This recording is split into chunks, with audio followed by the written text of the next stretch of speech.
சமைக்கும் போது ஒரு லவ்வோட சமைக்கணும்டா. அதான் பாதி ருசியே. வெங்காயம் நறுக்கும்போது கூட ரசிச்சு நறுக்கணும், லவ்வோட.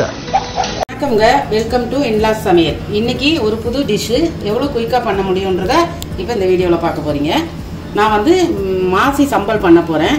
அதுக்கு ஒரு அரை மூடி தேங்காய் எடுத்து மிக்சியில் பொடி பண்ணி வச்சுருக்கிறேன். மாசி சம்பல், இந்த மாசி வந்து தூள், இது எல்லாருக்குமே தெரியும், இந்த கருவாட்டு மாசிங்கிறது. அதுக்கு 2 பச்சை மிளகாய் சின்னதாக கட் பண்ணி வச்சுருக்கேன், ஒரு பாதி லெமன், ஒரு சின்ன பெரிய வெங்காயம் பொடிசாக கட் பண்ணி வச்சுருக்கேன். இதுதாங்க அந்த மாசி. இது வந்து மீனில் செய்கிறது, காய வச்சுருப்பாங்க. இதில் உள்ள தூள் தான் நான் இப்போ பண்ண போகிறேன். அதை எப்படி பண்ணலாங்கிறத பார்க்கலாம் வாங்க. இப்போது இந்த தேங்காயில் நான் வந்து ஒரு 1.5 கரண்டி மிளகாத்தூள் சேர்த்துக்கிற போகிறேன். இந்த கரண்டியில் நம்ம கொய்க்கா செய்கிறது சட்னி அரைக்கிற மாதிரி கிடையாது, இது நல்லாயிருக்கும் தோசைக்கெல்லாம். இந்த வெங்காயத்தையும் அதில் சேர்த்துக்கிற போகிறேன். இந்த பச்சை மிளகாயும் அதில் சேர்த்துற போகிறேன். அதே போல் இந்த மாசி அதையும் இதில் ஒன்றா சேர்த்துக்கிற போகிறேன். சேர்த்துட்டு கொஞ்சம் லெமன் புழிஞ்சு விடுறேன். இப்போ இந்த பாதி லெமனை,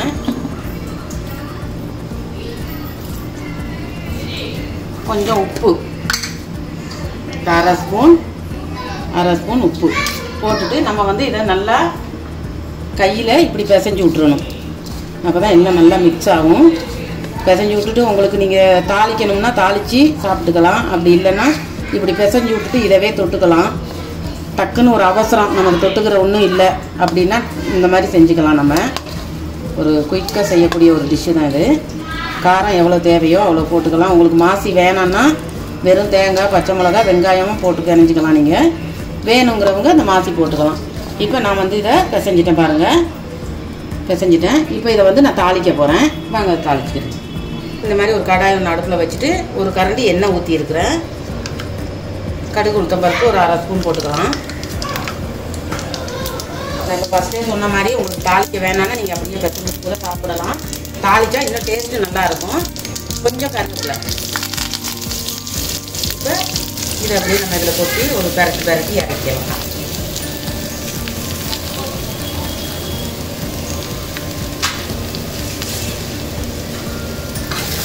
இந்த மாதிரி ஒரு 5 நிமிஷம் இந்த மாதிரி வச்சா போதும். நல்லா டேஸ்ட்டாக வாசனையாக இருக்கும்.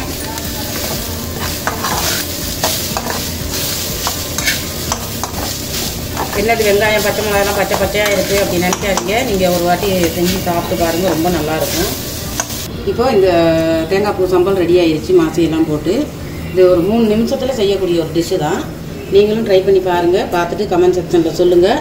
எங்களுக்கு சப்போர்ட் பண்ணுங்கள், சப்ஸ்கிரைப் பண்ணுங்கள். ஓகே, பாய்.